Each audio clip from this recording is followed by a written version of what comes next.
नमस्कार मित्रांनो. यूट्यूब आणि इंस्टाग्रामवरती आता दूध व्यवसायांच्या यशोगाथा येतात. त्यामध्ये काय दाखवलं जातं की 2 गायींपासून आपण सुरुवात केली ती आज गोठ्यामध्ये 30 ते 40 गायी येत्या. आज आपण महिनाकाठी 1 ते 1.5 लाख रुपये प्रॉफिट कमवतो.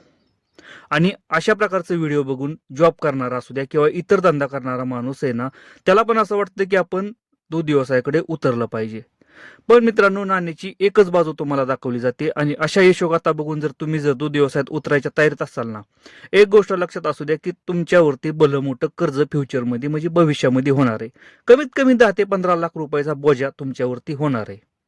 आणि कसा वाढणार आहे ना, तो मी या व्हिडिओमध्ये सांगणार आहे. व्हिडिओ हा शेवटपर्यंत बघा. व्हिडिओ जर आवडला तर लाईक करा. चॅनलवरती नवीन असेल तर चॅनलला सबस्क्राईब करायला विसरू नका. नमस्कार मित्रांनो, शेतकरी आणि टेक्नॉलॉजी आपल्या यूट्यूब चॅनलमध्ये स्वागत आहे. मित्रांनो, एक गोष्ट लक्षात असू द्या, कोणत्याही धंद्याच्या 2 बाजू असतात आणि आपल्याला जे की युट्यूबर असेल किंवा इंस्टाग्रामवरती व्हिडिओ जे आहेत ना, ते फक्त एकच बाजू आपल्याला सांगितली जाते. ते म्हणजे काय? सकाळी 2 ते 3 तास काम, संध्याकाळी 2 ते 3 तास काम, दिवसभर आराम आणि महिन्याला 1 ते 1.5 लाख रुपये. हे साधं सिंपल वाटतं आपल्याला, बघायला भारी वाटतं. दिवसभर आराम, संध्याकाळी 2 तास काम, सकाळी 2 तास काम. सिंपल वाटतं मित्रांनो बघायला. पण ही झाली नाण्याची एक बाजू. दुसरी बाजू मित्रांनो कोणच सांगत नाही. कष्ट. तुम्हाला पहाटे उठाय 5 वाजता उठून झाडलोट करायची, शेण काढायची, दूध काढायची, वैरण आणायची तयारी पाहिजे. सगळ्यात महत्वाचं आहे. आणि तुम्हाला एकही दिवस सुट्टी भेटत नाही ह्या धंद्यामध्ये. सगळ्यात पहिल्यांदा ही तयारी ठेवायची की तुम्हाला ह्या धंद्यामध्ये एक दिवस सुद्धा सुट्टी भेटणार नाही. तुम्हाला सकाळ आणि संध्याकाळ तुम्हाला गोठ्यामध्ये हजर राहावंच लागणार आहे. ह्या गोष्टी तुम्हाला कोणच सांगत नाही. पहिली गोष्ट. दुसरी गोष्ट मित्रांनो, आपल्याला ह्या धंद्यामध्ये 3 गोष्टीवरती सगळ्यात जास्त काम करावं लागतं. पहिलं मित्रांनो, पहिलं खुराक, दुसरी वैरण आणि तिसरं मेडिसिन. आता बघा, तुम्हाला काय सांगितलं जातं की आम्ही गोळी पेन ठेवतो, बारली ठेवतो खुराकामध्ये किंवा वैरणीमध्ये मुरघास आपण दिला जातो. यामुळं चांगल्या प्रकारे दूध देतात.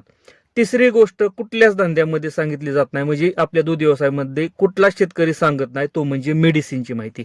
साधा सिंपल, मी 10 शेतकऱ्यांना जर प्रश्न विचारला ना, तुम्ही गाई हिटवर येण्यासाठी काय करता किंवा काय केलं पाहिजे, यावरती जर प्रत्येक शेतकऱ्याला जर विचारलं ना, तर त्याचं सिंपल उदाहरण एकच आहे की आपण डॉक्टरांना बोलवतो, एकतर इंजेक्शन देतो त्यांना हिटवर येण्यासाठी, नाहीतर मेडिकलमधून गोळ्या आणायच्या आणि चारायच्या आणि मिनरल मिक्सचर पावडर.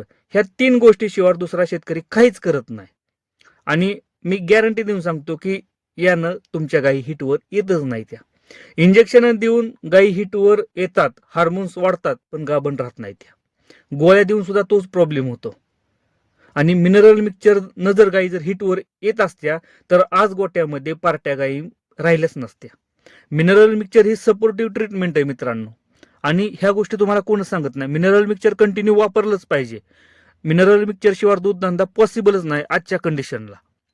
म्हणून मित्रांनो, सगळ्यात पहिल्यांदा एक गोष्ट लक्षात असू द्या की जोपर्यंत तुम्हाला पूर्णपणे नॉलेज भेटत नाही धंद्यातलं, पूर्णपणे तुम्ही माहिती घेत नाही, तोपर्यंत हातातलं काम सोडून तुम्ही ह्या धंद्याकडे वळू नका. किंवा तुम्ही जो की तुमचा जी सेव्हिंग आहे आपण ठेवलेली असते ती पूर्णपणे लावू नका मित्रांनो, सगळ्यात पहिल्यांदा. आणि दुसरी गोष्ट काय आहे की तुमच्या घरातली लोक किती तयार आहेत की या धंद्यामध्ये काम करायला. या धंद्यामध्ये तुम्ही एक तर 10, 15, 20 गायी सांभाळणं पॉसिबल नाही मित्रांनो. शक्यच नाही. एका माणसानं 10 आणि 15 गायी सांभाळून धंदा करणं शक्यच नाही. एक दिवस असा येईल की त्याला नको वाटणार हा धंदा. रोज उठायचं तेच काम, रोज उठायचं आणि तेच काम मित्रांनो. त्यामुळे वैतागून जाणार माणूस आणि तुम्हाला एक दिवस सुद्धा सुट्टी नाही भेटणार.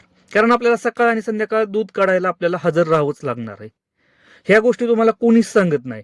त्यासाठी धंद्यामध्ये आपण कामगार ठेवणार, पण कामगार तुम्हाला कधी राहणार? ज्या टायमिंगला आपल्याकडे 30 गायी 40 गायी राहतील ना, त्या टायमिंगला आपलं मॅनेजमेंट थोडंसं चांगल्या प्रकारे चालू झालेलं असणार. पण तोपर्यंत कमीत कमी आपल्याला 3-4 वर्ष या धंद्यामध्ये द्यावं लागणार आहेत मित्रांनो. आणि 3 ते 4 वर्ष देणं म्हणजे पॉसिबल मित्रांनो नाही. एकट्या माणसानं देणं. आपल्याला घरातल्या लोकांचा तेवढा सपोर्ट पाहिजे. आई असेल, वडील असतील, बायको असेल किंवा इतर कोणी भाऊ असेल, ह्या लोकांचा आपल्याला सपोर्ट पाहिजे मित्रांनो धंद्यामध्ये, तरच आपला दूध व्यवसाय सक्सेसफुल होणार आहे. एकट्याच्या जोरावरती जर तुम्ही धंद्यामध्ये उतरण्याच्या तयारीत असाल तर उतरू नका अजिबात मित्रांनो, एकट्याच्या जोरावरती. कारण पॉसिबल नाही हा धंदा. सपोर्ट शिवाय हा धंदा कुणीच करू नका मित्रांनो. सोपा नाही. जसं की गॅरेज तुम्ही टाकता, गॅरेज लाईनमध्ये असता की तुम्ही जर मेकॅनिक्स असाल तर तुम्ही एकट्याच्या जोरावरती गॅरेज चालवू शकता. तसं एकट्याच्या जोरावरती हा धंदा पॉसिबल नाही. तुम्हाला थोड्या दिवसासाठी का होईना, 2-3 वर्षासाठी का होईना, तुम्हाला घरातला सपोर्ट पाहिजे. 2-3 वर्षानंतर तुम्ही जर चांगल्या प्रकारे जर इन्कम करायला लागला, गोठ्यामध्ये 30-40 गायी झाल्या, नंतर तुम्ही कामगार ठेवू शकता मित्रांनो. तोपर्यंत तुम्हाला घरच्यांचा सपोर्ट पाहिजे, तरच धंद्यामध्ये उतरा. कधी पण एक गोष्ट लक्षात असू द्या, नाण्याच्या 2 बाजू असतात. आपल्याला फक्त एकच बाजू दाखवली जाते, दुसरी बाजू दाखवली जात नाही. का दाखवली जात नाही? कारण मित्रांनो, त्यांना फक्त व्हिडिओ व्ह्यूजसाठी, आपल्याला फक्त व्ह्यूज पाहिजेत आणि व्ह्यूजसाठी फक्त ही लोक काम करतात. त्यांना बाकीचं काही घेणं देणं नाही. तुमच्यावर कर्ज हो, तुम्ही डब्यात जाऊ किंवा काय होतं, त्यांना काही घेणं देणं नसतं.